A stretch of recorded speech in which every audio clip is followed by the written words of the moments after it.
Hello and welcome students, Gyanjyoti coaching সেন্টারের পক্ষ থেকে তোমাদের সকলকে আরও একবার স্বাগত। এর আগের দিনে কিন্তু ফ্রিকোয়েন্সি ডিস্ট্রিবিউশন নিয়ে আমি আলোচনা করেছিলাম। আজকে আলোচনা করবো ভ্যারিয়েবল নিয়ে বা চলক নিয়ে। এইগুলো কিন্তু বা এই যে পেপারটা তোমাদের রয়েছে পেপার 16, এই পেপারটা কিন্তু খুব ভালো করে তোমরা করবে। এখানে কিন্তু অনেক কিছু ভালো ভালো বিষয় দিয়েছে, অনেক কিছু শেখার জায়গা কিন্তু তোমাদের এই পেপারটার মধ্যে রয়েছে। তো এই হচ্ছে আজকে আমার ক্লাস বা আলোচনার বিষয়। ক্লাস বা আলোচনার বিষয় শুরু করার আগে এই জায়গাটা আমরা ঝটপট দেখে নিচ্ছি, দেন কিন্তু একেবারে চলক নিয়ে আজকে আমরা আলোচনা শুরু করব। দেখো, দুটো কন্ট্যাক্ট নাম্বার দেখতে পাচ্ছ, ইতিমধ্যে সকলেই জেনে গেছো যে তোমরা যারা চাইছো আমাদের সাথে যোগাযোগ করতে যে কোনো একটি নাম্বারে কিন্তু কল করে নিতে পারো। এবং কোর্স ফির বিষয়টা দেখে নাও। যারা মেজর স্টুডেন্টস রয়েছে তাদেরকে পে করতে হবে 1199 টাকা এবং মাইনর স্টুডেন্টসদেরকে পে করতে হবে মাত্র 699 টাকা। সেটা তোমরা যে কোনো বা যেই সেমিস্টার থেকেই হও না কেন। ক্লিয়ার? এইটুকু একটা সিম্পল একটা বিষয়, ঠিক আছে? আরও যদি কোনো রকম কনফিউশন থাকে সিম্পলি কল করবে। দুটো নাম্বার দেওয়া হলো, যে কোনো একটি নাম্বারে সোম থেকে শনিবারের মধ্যে অফিস আওয়ারে কল করে নেবে। ক্লিয়ার? চলো এবার আলোচনার বিষয়ে ফিরে আসছি। চলক কি বা ভেরিয়েবলস কি জিনিস? চলো দেখো, আচ্ছা বাংলা টার্মটা কি? চলক। ভেরিয়েবল বলতে আমরা কি বুঝি বা এমন একটা বিষয়কে বুঝি যার মান ব্যক্তি ভেদে, সময় ভেদে বা পরিস্থিতি ভেদে পরিবর্তিত হয়। অর্থাৎ যে জিনিসটি স্থির নয়, যেটা বদলাতে থাকে, তাকে ভেরিয়েবল বলে। যখন আমরা আস্তে আস্তে উদাহরণের দিকে আসবো দেখবে যে সংজ্ঞাটা আরো ক্লিয়ার হয়ে গেছে। আচ্ছা দেখো, উদাহরণস্বরূপ বলা হয় যদি একটি ক্লাসের সকল ছাত্রছাত্রীর বয়স জিজ্ঞাসা করি তাহলে কি সকলের বয়স আমরা কি একই রকমই পাবো? নিশ্চয়ই আমরা পাবো না। তাহলে এখানে বয়স কিন্তু সবার জন্য এক নয় এবং ডেফিনেটলি সেটা সময়ের সাথে সাথে পাল্টাচ্ছে। তাহলে যেটা পাল্টে যাচ্ছে সেটাকেই কিন্তু আমরা ভ্যারিয়েবল বলছি বা সেটাকেই আমরা চলক বলছি। আচ্ছা উদাহরণ দেখে নিলাম, আবার একটুখানি সংজ্ঞায় ফিরে যাচ্ছি। দেখো কি বলা হচ্ছে, যে এমন একটি বিষয়কে বুঝি যার মান ব্যক্তি ভেদে মানে কি, মানে প্রত্যেকটা ব্যক্তির ক্ষেত্রে বা প্রত্যেকটা ইন্ডিভিজুয়ালের ক্ষেত্রে সেটা আলাদা আলাদা হতে পারে, ঠিক আছে? আর কি সময় ভেদে বা পরিস্থিতি ভেদে যেটা পরিবর্তন হচ্ছে সেটাকেই কিন্তু আমরা ভেরিয়েবল বলবো বা চলক বলবো। উদাহরণ দেখতে পাচ্ছ। একইভাবে উচ্চতা, ওজন, প্রাপ্ত নাম্বার, আয় বা দৈনিক পড়ার সময় সমস্ত কিন্তু এক একটা ভ্যারিয়েবল, কারণ এগুলোর মান কখনোই সবার জন্য সমান নয়। যেটা পরিবর্তন হচ্ছে সেটাই ভ্যারিয়েবল, সেটাই চলক। এইভাবে মনে রাখবে। আচ্ছা এবার চলো আমরা দেখে নিচ্ছি যে গুণগত চলক কি জিনিস বা কোয়ালিটেটিভ ভ্যারিয়েবল কাকে বলে। দেখো বলা হচ্ছে যে গুণগত চলক হলো সেই ধরনের চলক যা সংখ্যা দিয়ে নয়, ঠিক আছে?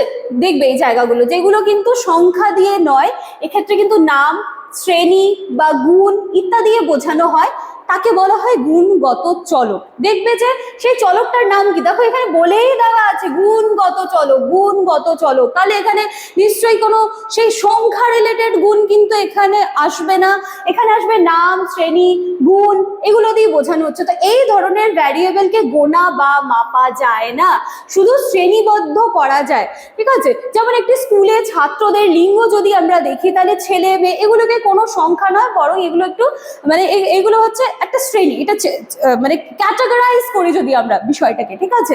তো তাই লিঙ্গ হলো একটি কোয়ালিটেটিভ ভ্যারিয়েবল।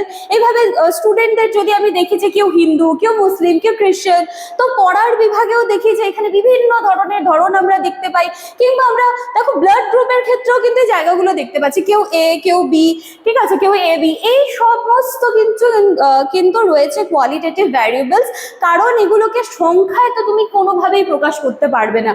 তুমি কিভাবে সংখ্যায় প্রকাশ করবে? ব্লাড গ্রুপকে তুমি এ, ঠিক আছে, একটা ব্লাডের গ্রুপ রয়েছে, তুমি সংখ্যায় কি করে সেটাকে প্রকাশ করছো, ঠিক আছে? সেটা তো কখনো পসিবল নয়। বা লিঙ্গ, ঠিক আছে, স্ত্রীলিঙ্গ, পুংলিঙ্গ, তুমি এটাকে সংখ্যায় কি করে প্রকাশ করবে? তো তাহলে এটাকে সংখ্যায় কিন্তু তুমি প্রকাশ করতে পারছো না।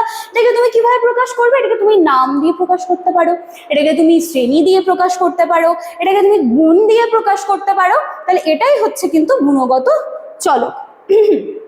আরো একখানা চলক রয়েছে, দেখো কোয়ান্টিটেটিভ ভ্যারিয়েবল, তার মানে কি সংখ্যাগত চলক, সংখ্যাগত চলক। আচ্ছা এটা কি বলা হচ্ছে? কোয়ান্টিটেটিভ চলক বা ভেরিয়েবল কি বলা হচ্ছে? যাকে সংখ্যা দিয়ে প্রকাশ করা যায় এবং যার মান গণনা বা মাপা সম্ভব। যেমন একটি ক্লাসে ছাত্রদের প্রাপ্ত নম্বর, তাদের ওজন কি রয়েছে ডেফিনেটলি মাপতে পারবো, তাদের উচ্চতা মাপতে পারবো, তাদের বয়স জানতে পারবো, এই সব কিন্তু সংখ্যা দিয়ে বোঝানো যায়। ধরো এখানে উদাহরণ দেওয়া আছে যে একজন স্টুডেন্টের ওজন 45 কেজি, আর একজন স্টুডেন্টের ওজন 52 কেজি। তাহলে এগুলো কি? এগুলো তো ক্লিয়ার নাম্বার, তুমি বলতে পারছো না, বা তুমি কারো উচ্চতা মাপছো বা সে কত নাম্বার পেয়েছে তো তুমি সংখ্যায় তো প্রকাশ করতে পারছো, তাই না? তাই এগুলো হচ্ছে কোয়ান্টিটেটিভ ভেরিয়েবল। এই ধরনের ভেরিয়েবল আবার দুই প্রকারের কিন্তু হয়, ঠিক আছে? একখানা রয়েছে ডিসক্রিট এবং আরেকটি রয়েছে কন্টিনিউয়াস। তো ভালো করে দেখো, যেগুলোকে আমরা সংখ্যায় প্রকাশ করতে পারি সেটাকে কি বলা হয়? সংখ্যাগত চলক। যেটাকে আমরা সংখ্যায় প্রকাশ করতে পারছি না সেটাকে কি বলে? গুণগত চলক। আচ্ছা, তাহলে এই যে সংখ্যাগত চলক এটা কিন্তু আবার দু রকমের, একটি রয়েছে বিচ্ছিন্ন চলক, আরেকটি রয়েছে অবিচ্ছিন্ন চলক। চলো তাহলে এবারে বিচ্ছিন্ন চলক অবিচ্ছিন্ন চলক কি সেটাও ক্লিয়ার করে নিচ্ছি। দেখো ডিসক্রিট ভেরিয়েবল বা বিচ্ছিন্ন চলক কি বলছে?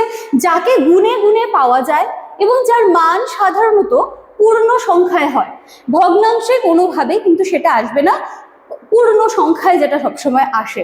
যেমন একটি ক্লাসে মোট ছাত্র সংখ্যা যদি 40 হয় তাহলে সেটা কিন্তু 40.5 এভাবে কিন্তু কোনো পয়েন্ট আকারে বা কোনো ভগ্নাংশ আকারে কিন্তু আসবে না, সেটা পুরো 40, ঠিক আছে? সেটা পুরো 40। তো এইভাবে তোমার কাছে কয়টি বই আছে, পরীক্ষায় কটা প্রশ্ন আছে, কয়টা কলম রয়েছে, সমস্ত কিছু আমরা কাউন্ট করব, আমরা গুনবো এবং গুনে গুনে গোটা সংখ্যা যেটা পাবো বা পূর্ণ সংখ্যা যেটা পাবো সেটাই কিন্তু আমাদের বিচ্ছিন্ন চলক। আচ্ছা, তাহলে এবার চলে আসি অবিচ্ছিন্ন চলক। দেখো বলা হচ্ছে কন্টিনিউয়াস ভেরিয়েবল হলো সেই চলক যাকে মাপা হয় এবং যার মান ভগ্নাংশেও হতে পারে। ভালো করে দেখবে একটা অপরটির অপোজিট এভাবেই কিন্তু রয়েছে, ঠিক আছে? যেমন কারোর উচ্চতা, ঠিক আছে, দেখো এখানটা সেন্টিমিটারে সেটা আসছে, তো 150.5 এভাবে আমরা উচ্চতা বলতে পারি, 45.75 এভাবেও বলতে পারি, কারো দৌড়ানোর সময় এভাবে কিন্তু আমরা কি বলবো যে এভাবে প্রকাশ করতে পারি। তো এই ধরনের ভেরিয়েবল একটি নির্দিষ্ট সীমার মধ্যে যে কোনো মান নিতে পারে। এক্ষেত্রে উচ্চতা বলো, ওজন বলো, সময় বলো, তাপমাত্রা বলো, সমস্ত কিছু কিন্তু কন্টিনিউয়াস ভ্যারিয়েবলের মধ্যে চলে আসে। ক্লিয়ার? একদম ইজি সোজা একটা টপিক।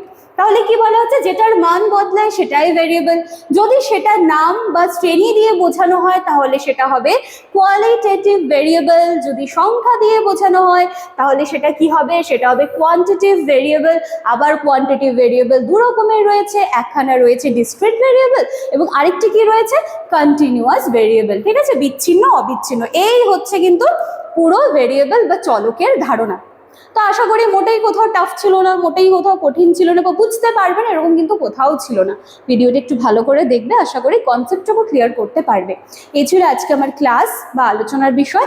ভিডিও ভালো লাগলে তোমাদের ভ্যালুয়েবল কমেন্টসগুলো কমেন্ট সেকশনে রেখে যেতে ভুলবে না। দেখা হচ্ছে আবার নেক্সট দিনের ক্লাসে। Thank you.